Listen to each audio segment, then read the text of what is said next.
வணக்கம் நண்பர்களே, இது தமிழ் நண்பன் ஷார்ட்கட் சேனல். இப்போ நான் பார்க்க போகிறது தமிழ்நாடு நகராட்சி நிர்வாகம் மற்றும் குடிநீர் வழங்கல் வாரியம். அதிலிருந்து ஒரு சில முக்கியமான தகவல்கள் தான். என்ன அப்படின்னா, நம்ம ஸ்டடி மெட்டீரியல் அப்படின்றத ப்ரொவைட் பண்ணுறோம். ஸோ ஸ்டடி மெட்டீரியல்ஸ் அப்படின்றது இப்படி தான் இருக்கும். ஸோ ஃபஸ்ட்டு வந்து பார்த்தீங்க அப்படின்னா, மெக்கானிக்கல் சப்ஜெக்ட்டுக்கான இப்போ மெட்டீரியல் தான் நான் ஓப்பன் பண்ணி காமிச்சிக்கிட்டு இருக்கேன்.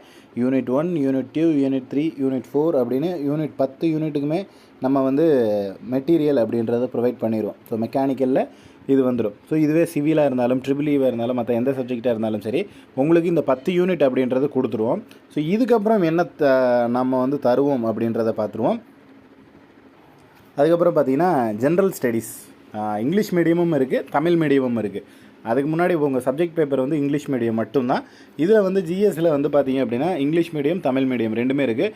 பாட்டனி, கெமிஸ்ட்ரி, எக்கனாமிக்ஸ், ஜியாகிரஃபி அப்படின்னு சொல்லிட்டு எல்லா சப்ஜெக்ட்டுமே தனித்தனி மெட்டீரியல் அப்படின்றது ப்ரொவைட் பண்ணிடுவோம். ஸோ டோட்டலாக இதை வந்து நம்ம பார்த்தா மட்டுமே போதும். இதை தாண்டி எக்ஸஸாக ஏதாவது படிக்கணுமா அப்படின்னா கண்டிப்பாக தேவையில்லை. இதுக்கப்புறம் நம்ம தரக்கூடியது தமிழ் எலிஜிபிலிட்டி டெஸ்ட்டு. அதாவது அதில் பார்த்தீங்கன்னா பிரித்தெழுதுக, சேர்த்தெழுதுக அப்படின்னு அவங்க சிலபஸ் கொடுத்துருக்காங்க. சேம் இதே தான். அதாவது 6லேருந்து 10ஆம் வகுப்புக்குள்ளே இருக்கிற சிலபஸை நம்ம வந்து படித்து முடிக்கணும். ஸோ இது வந்து ஒன்லைனராக கொடுத்துருவோம். ஸோ ஒன்லைனராக கொடுக்கறதுனால உங்களால் ஈஸியாக இந்த தேர்வுகளுக்கு ஆன்சர் பண்ண முடியும். இந்த கேள்விகள் அப்படின்றது ரொம்ப ஈஸியாக படிச்சிட முடியும். ஸோ ஃபஸ்ட்டு வந்து பார்த்தீங்கன்னாலே உங்களுக்கு இது வந்து 6th ஃபஸ்ட் டேர்ம். ஸோ ஒரு டெமோ மாதிரி, அதாவது ஒரு ஒன்லைனர் கொஸ்டினாக தான் இருக்குது. சேம் இதே மாதிரி தான் எல்லாமே உங்களுக்கு இருக்கும். ஸோ ஒன்லைனராக இருக்கிறதுனால படிக்கிறதுக்கும் ஈஸியாக இருக்கும். நம்மளால் வந்து டக்குன்னு இந்த இருக்கக்கூடிய 15 நாட்களில் ஈஸியாக தேர்வில் வந்து பாஸ் பண்ணலாம். அடுத்து வந்து நம்ம தரக்கூடிய மெட்டீரியல் என்னன்னு பார்த்தீங்கன்னா ப்ரீவியஸ் இயர் கொஷின். ஸோ ஒரு வருஷத்துக்கும் ஒரு சப்ஜெக்ட்டுக்கும் தனித்தனியாக ப்ரீவியஸ் இயர் கொஷின் அப்படின்றது நடந்திருக்கும். ஸோ அதை வந்து நம்ம ப்ரீவியஸ் இயர் கொஷினையும் உங்களுக்கு கொடுத்துருவோம். ஸோ ஆல்மோஸ்ட் பார்த்தீங்க அப்படின்னா உங்களுக்கு தமிழ் ப்ளஸ் வந்து ஜிஎஸ் ப்ளஸ் வந்துட்டு உங்களோட major technical paper 10 unit plus வந்து அதற்கான ப்ரீவியஸ் இயர் கொஷின் அப்படின்றதும், அதே போல் தமிழ் எலிஜிபிலிட்டி, அதாவது தமிழ் எலிஜிபிலிட்டி ப்ளஸ் ஜென்ரல் ஸ்டடீஸோட ப்ரீவியஸ் இயர் கொஷினுமே கொடுத்துருவோம். ஸோ இதுதான் ப்ரீவியஸ் இயர் கொஷின். உங்களுக்கு வந்து ஜிஎஸ் வந்துடும், ப்ளஸ் வந்து தமிழ் வந்துடும், ப்ளஸ் வந்து ப்ரீவியஸ் இயர் கொஷின் வந்துடும், ப்ளஸ் வந்து டெக்னிக்கல் பேப்பர் உங்களுக்கு வந்துடும். அதே போல் அடுத்து ஜிஎஸ்சில் ப்ரீவியஸ் இயர் கொஷினும் வந்துடும்.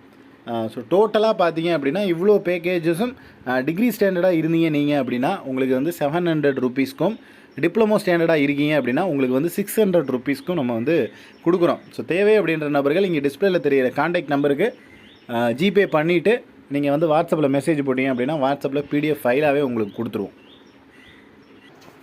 முனிசிபாலிட்டி தேர்வை பொறுத்தளவுக்கு நம்ம கொடுக்கக்கூடிய மெட்டீரியல் மட்டும் படித்தாலே போதும். உங்களால் வந்து அதிகமான மதிப்பெண்கள் அப்படின்றது எடுக்க முடியும். ஏன்னா அந்தளவுக்கு நம்ம மெட்டீரியல் அப்படின்றது ப்ரொவைட் பண்ணுறோம். டோட்டலாக பார்த்தீங்க அப்படின்னா எல்லா பேக்கேஜுமே கிட்டத்தட்ட 600 மதிப்பெண்களுக்கு நீங்கள் வந்து தேர்வு எழுதுவீங்க அப்படின்னா 600 மதிப்பெண்களுக்குமே நம்ம வந்து ஸ்டடி மெட்டீரியல் அப்படின்றது ப்ரொவைட் பண்ணுறோம். ஸோ இப்போ இருக்கிற சூழ்நிலையில் இன்னும் ஒரு 15 நாள் வந்து இருக்குது நமக்கு டைமிங். இந்த 15 நாட்களுக்குள்ளே என்ன படிக்கலாம் அப்படின்னு கேட்டிங்க அப்படின்னா மினிமமாக பார்த்தீங்க அப்படின்னா உங்களோட டெக்னிக்கல் பேப்பர் அப்படின்றது அதில் வந்து 300 மதிப்பெண்கள் அப்படின்றது இருக்குங்க. ஸோ கம்பல்சரி அதை வந்து ஃபோக்கஸ் பண்ணியே ஆகணும். 300 மதிப்பெண்கள். அதுக்கப்புறம் பார்த்தீங்க அப்படின்னா 150 மதிப்பெண்கள் வந்து ஜென்ரல் ஸ்டடீஸ். இதை ரெண்டையும் வந்து ஃபோக்கஸ் பண்ணுங்கள். தமிழ் வந்து அவ்வளோ இம்பார்ட்டன்ஸ் கொடுக்க தேவையில்லை. இதுக்கு அடுத்து இது ரெண்டுக்குமான previous year question. So minimum 10லேருந்து 20 கேள்விகள் ப்ரீவியஸ் இயர் கொஷின்லேருந்து கேட்குறதுக்கு வாய்ப்புகள் இருக்குது. ஸோ இதை மட்டும் படித்தாலே இதை மட்டும் நம்ம கொடுக்கக்கூடிய மெட்டீரியலை மட்டும் பார்த்துட்டு போனாலே மினிமமாக பார்த்தீங்க அப்படின்னா பேப்பர், அதாவது உங்களோட டெக்னிக்கல் பேப்பர் இருக்குது பாருங்கள். டெக்னிக்கலில் மொத்தம் 200 கேள்விகள் எழுதுவீங்க. அதில் 170 to 180 மதிப்பெண்கள் நம்ம வந்து ஸ்கோர் பண்ணுறதுக்கான வாய்ப்பு அப்படின்றது இருக்குது. டெக்னிக்கல் பேப்பரில் மட்டும் சொல்கிறேன்.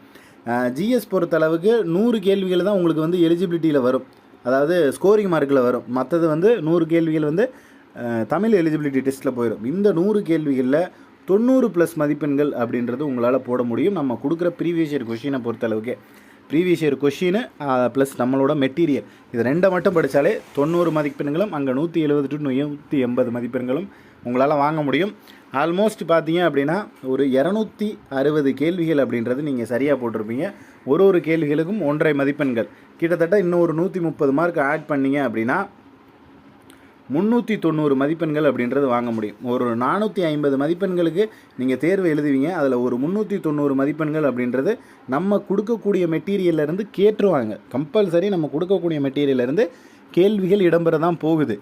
பட் நீங்கள் அந்த அளவுக்கு எந்த அளவுக்கு தயாராக இருக்கீங்க அப்படின்றது தான். 390 மதிப்பெண்கள் எடுக்கலைன்னா கூட பரவாயில்ல, முடிஞ்ச வரையும் ஒரு 350 அந்த ரேஞ்சில் வந்து மதிப்பெண்கள் வாங்குற அளவுக்காவது நம்ம கொடுக்குற மெட்டீரியலை நீங்கள் படிச்சுட்டு போங்க. கண்டிப்பாக நம்ம மெட்டீரியல்லேருந்து 100% அப்படின்றது வரும். ஸோ அதனால் நீங்கள் வந்து ஒன்றும் போட்டு குழப்பிக்கவே தேவையில்ல. இருக்கக்கூடிய 15 நாட்களில் நம்ம இந்த மெட்டீரியலை மட்டும் ஃபாலோ பண்ணாலே மினிமமாக 350 மதிப்பெண்கள்லேருந்து 390 ஹையஸ்ட் மார்க்னா 390 வரை வாங்கலாம். நம்ம மெட்டீரியலில் இருந்து எக்ஸாம் முடிச்சதுக்கப்புறமே நான் சொல்கிறேன் எத்தனை மதிப்பெண்கள் நம்ம கொடுத்த மெட்டீரியல்லேருந்து வந்திருக்கு அப்படின்றதவே பார்த்துருவோம். பட் இப்போ வந்துட்டு மினிமமாக 350லேருந்து 390 மதிப்பெண்கள் அப்படின்றது வரும். ஸோ நம்ம அதை வந்து எந்த அளவுக்கு ஃபோக்கஸ் பண்ணி நம்ம வந்து எக்ஸாமில் கிளியர் பண்ணுறோம் அப்படின்றது நம்மளோட கையில் தான் இருக்குது. ஸோ முடிஞ்ச வரைக்கும் நம்ம சொன்ன சப்ஜெக்டை மட்டும் படிங்க. வேறு எதுவும் எக்ஸஸாக எங்கேருந்தும் தேடி படிக்கவே தேவையில்லை. இருக்கக்கூடிய டைமை வந்து யூஸ்ஃபுல்லாக மாற்றுங்க. ஏன்னா நிறைய பேர் வந்து மெட்டீரியல்ஸ் வாங்கிட்டு ரொம்ப ஒர்த்தபுளாக இருக்குது சார், சூப்பராக இருக்குது, நான் நிறைய பேர்கிட்ட கொடுத்து காமிச்சு கூட விசாரித்தேன், அது பரவாயில்லன்னு சொல்கிறாங்க அப்படின்றாங்க. ஸோ நமக்கு வந்து அவங்க ஒரு மாதத்துக்கு முன்னாடி வாங்கியிருப்பாங்க. அவங்களுக்கு வந்து ஓகே விசாரிக்கிறதுக்காவது டைம் இருக்குது. உங்களுக்கு கண்டிப்பாக இதுக்கப்புறம் வாங்குகிற நபர்களாக இருந்தாலும் சரி, இன்றைக்கி வாங்கின நபர்களாக இருந்தாலும் சரி, உங்களுக்கு வந்து டைமிங் அப்படின்றது கண்டிப்பாக கிடையவே கிடையாது. முடிஞ்ச வரைக்கும் நம்ம கொடுக்குற இந்த மெட்டீரியலை முழுமையாக படிச்சுட்டு நீங்கள் போய் தேர்வு எழுதினீங்க அப்படின்னா கண்டிப்பாக லைஃப் சேஞ்சிங் மூமெண்ட்டாக அது இருக்க போகுது அப்படின்றதுல எந்த ஒரு மாற்று கருத்தும் இல்லை. அதே போல் ஒரு சிலர் வந்து ஒரு சில டவுட்ஸ் கேட்குறீங்க. என்னென்னா ஹால் டிக்கெட்டில் யூசர் ஐடி பாஸ்வேர்டு வந்து மிஸ் ஆகிடுச்சு, அதை என்ன பண்ணலாம் அப்படின்னு. ஸோ இப்போ வந்து நம்ம ஹால் டிக்கெட் ப்ரொசீஜர் இன்னும் ஸ்டார்ட் ஆகலை.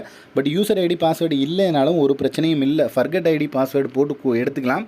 அதுவும் வந்து வெப்சைட் ஓப்பன் பண்ணதுக்கப்புறம், அதாவது ஹால் டிக்கெட் அப்டேட் பண்ணினதுக்கப்புறம் தான் வெப்சைட் வந்து கரெக்டாக ப்ராப்பரான ஒர்க்கில் இருக்கும். இப்போ போய்ட்டு நீங்கள் உங்களோட யூசர் ஐடியை போட்டு பார்த்தேன், அதாவது யூசர் ஐடி வச்சுருக்கிறவங்க என்ன பண்ணுறாங்கன்னா உள்ளே போட்டு லாகின் பண்ணி பார்க்க வேண்டியது, நம்ம அப்ளிகேஷன் வருதா, இது வருதா, டீட்டெயில்ஸ் வருதானா அது எதுவும் காமிக்காது இப்போதைக்கு. ஏன்னா அவங்க அதை யூஸ் பண்ணலை ரொம்ப நாளாக. ஸோ அதுக்கப்புறம் அவங்க ஹால் டிக்கெட் அப்டேட் பண்ணதுக்கப்புறம் தான் நம்மளோட யூசர் ஐடி பாஸ்வேர்டெல்லாம் கொடுத்து நீங்கள் வந்து ஹால் டிக்கெட் டவுன்லோடு பண்ணுற மாதிரி இருக்கும். ஸோ அதனால் முன்னாடியே போட்டு அதை செக் பண்ணி பார்க்குறேன், இது பண்ணி பார்க்குறேன் அப்படின்ற மாதிரி யாரும் தவறுதலாக பண்ண வேணாம். அதே போல் யூசர் ஐடி பாஸ்வேர்டு இல்லாத நபர்களுக்கும் நான் சொல்லக்கூடிய ஒரே விஷயம், உங்களோட யூசர் ஐடி பாஸ்வேர்டு எடுத்துக்கலாம். அது மிஸ் ஆகிடுச்சுன்னா பிரச்சனை இல்லை. உங்களோட டேட் ஆஃப் பர்த் கொடுத்து அதை வந்து ஃபர்கெட் ஐடி பாஸ்வேர்டு கொடுத்து வந்து எடுத்துக்க முடியும். அதை ரெக்யூர்மெண்ட் போர்ட்லேயும் கேட்டாச்சு, டிபார்ட்மெண்ட்லேயும் கேட்டாச்சு. ஸோ அதனால் யாரும் பயப்பட தேவையில்லை. படிக்கிறதுல மட்டும் இருக்கக்கூடிய 15 நாட்களில் படிக்கிறத மட்டும் ஃபோக்கஸ் பண்ணுங்கள். மினிமம் எனக்கு தெரிஞ்சு கடைசி ஒரு வாரத்தில் ஹால் டிக்கெட் வரதுக்கான வாய்ப்பு அப்படின்றது நிறைய இருக்குது.